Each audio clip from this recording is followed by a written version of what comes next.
আজ হচ্ছে বুধবার, এখন বাজে হচ্ছে দুপুর ১১টা। তো এই তো রান্নাবান্না শুরু করে দিয়েছি। আজকে রান্না করব হচ্ছে পাবদা মাছ দিয়ে আলু দিয়ে ডাঁটা। সাথে রান্না করব হচ্ছে গাছে থেকে কয়েকটা লাউ শাক উঠিয়েছি, সেটা শুটকি দিয়ে রান্না করব। সেদিন স্যাকার্সে থেকে শুটকি নিয়ে আসছে, এত সুন্দর শুটকি মাশাআল্লাহ। একদিন হচ্ছে একটু ওই সব সবজি দিয়ে রান্না করে খেয়েছি, আর আজকে হচ্ছে শাক দিয়ে খাবো।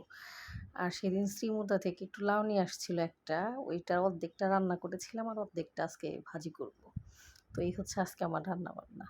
তো আসসালামু আলাইকুম, সবাই কেমন আছেন? আশা করছি সবাই খুব ভালো আছেন। আলহামদুলিল্লাহ আমরাও খুব ভালো আছি। আমার নতুন একটা ব্লগে আপনাদের সকলকে স্বাগতম। তো এই তো আজকে আপনাদের বাসায় কার কী রান্না হচ্ছে অবশ্যই কমেন্টে জানাবেন। আর পাবদা মাছ সচরাচর আমি সবসময় হাতে মাখিয়ে দিয়ে রান্না করি। আর পাবদা মাছের মধ্যে একটু যদি ডাউন কারি বা কারি পাতা দেওয়া যায়, ওইটা আমার কাছে আরেকটু মানে ভালো ফ্লেভার আসে আমার কাছে। আমার কাছে ভালো লাগে। তো যখন হচ্ছে নামানোর একটু আগ দিয়ে যেরকম ধনিয়া পাতা দেই, ওরকম করে ডাউন কারিটা দিয়ে দেব। আর প্রতিদিনের যে রেগুলার মশলা সেটা ইউজ করেছি, কাঁচামরিচ, পেঁয়াজ, হলুদের গুঁড়া, মরিচের গুঁড়া, একটু ধনিয়ার গুঁড়া, একটু জিরার গুঁড়া, সজের গুঁড়া, পরিমাণ মতো তেল, লবণ এই দিয়ে হাতে মাখিয়ে নিচ্ছি। আর ডাঁটা দিয়ে পাবদা মাছ কিন্তু মজা লাগে। অনেক সময় দেখা যায় যে অনেকেই বলে যে ডাঁটা দিয়ে পাবদা মাছ কীভাবে খায়, ডাঁটা দিয়ে কি পাবদা মাছ খাওয়া যায়? আসলে তা না, মজা লাগে। আর এইখানে হচ্ছে আমি যে শাকটা রান্না করব, তো কাঁচামরিচ পেস্টটা একটু ভাজা ভাজা হইলে ওর মধ্যে হচ্ছে আমি একটু রসুন দিয়ে দেব। ওই যে রসুনটা দিলাম। আর তেল দেওয়ার আগেই আপনার হচ্ছে কড়াইয়ের মধ্যে একটু জিরা দিয়ে দিয়েছিলাম, গোটা জিরা যেটাকে বলে জিরা ফোড়ন। তো ওইটা দিয়ে তারপরে তেল দিয়েছি, তারপরে হচ্ছে কাঁচামরিচ পেস্টটা একটু হওয়ার পরে রসুনটা দিয়েছি, আর ওই তেলের মধ্যে যে শুটকি মাছটা দিয়ে দিলাম। তেলে একটু শুটকি মাছটা ভেজে নিলে দেখা যায় যে তেলের মধ্যে শুটকির যে একটা ফ্লেভার আছে সেটা চলে যায়। তারপরে যখন ঝোল দেওয়া যায় তখন ঝোলের মধ্যে শুটকির পুরা ফ্লেভারটা যায়, ভালো লাগে। আর এখানে আমি হচ্ছে একটু পেঁয়াজ ব্লেন্ড করে রেখেছিলাম, সেইটাই দিয়ে দিলাম। আর প্রতিদিনের যে মশলাগুলো ওইটাই দেব। মাছ রান্না করতে যা যা লাগে, মাছ রান্না করতে তো জিরার গুঁড়া, জিরা এটা তো দেওয়াই লাগে।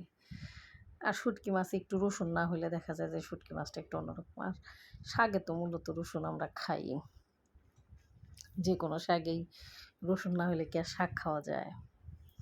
তবে সব মাছে আমি কিন্তু রসুন দিই না, এটা যারা হচ্ছে আমার ভিডিওগুলো দেখেন তারা অবশ্যই জানেন। এই তো শাকটা রান্না করে নেব। শাক কয়টা উঠাইছি ওইটার ভিডিওটা আসলে করতে পারি নাই। মানে একদম ওয়াল করা আছে তো, পিছন সাইডে একটা বারান্দা, ওয়ালের ওই পাশে গিয়ে হচ্ছে উঠায় নিয়ে আসতে হয়। কিন্তু ওইদিকে অনেক ময়লা, ময়লা বলতে মানে অনেক গাছগাছালি, তারপরে হচ্ছে একটু জঙ্গল জঙ্গল টাইপের, ভয় লাগে।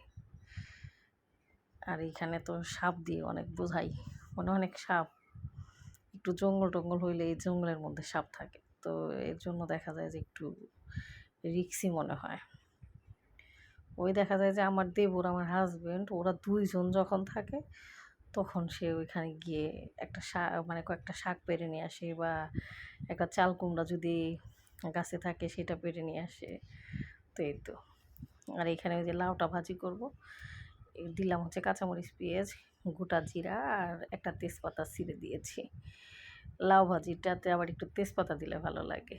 মানে আমি মূলত ভাজিতে একটু তেজপাতা দেই, গোটা জিরা দেই। অবশ্য তেজপাতার গোটা জিরাটা আমি আগে দিতাম না, কিন্তু আমার ছোটো ননদের শ্বশুরবাড়িতে দেখা যায় যে সবাই এরকম, মানে ভাজি ভাজতে গেলেই ওরা এই গোটা জিরা আর তেজপাতাটা দেবেই। মানে এটা হচ্ছে আমার ছোটো ননদের কাছ থেকে দেখা। আমার ছোটো ননদের শাশুড়ি মারা গেছে আমার যখন বিয়ে হয়, আমার বিয়ের মানে ১.৫-২ মাস পরেই মারা গেছে। তো ওইভাবে আমার আসলে আমার ওই ময়মার সাথে দেখা হয় নাই। তো ঠিক আছে, সবাই ভালো থাকেন, সুস্থ থাকেন। খাবারগুলো টেবিলে দিয়ে দিয়েছি, দেখতে কেমন হয়েছে সেটাও জানাবেন। আর এরকম আমার মতো শুটকি পাগল বা শাক পাগল কে কে আছেন সেটাও একটু জানাবেন।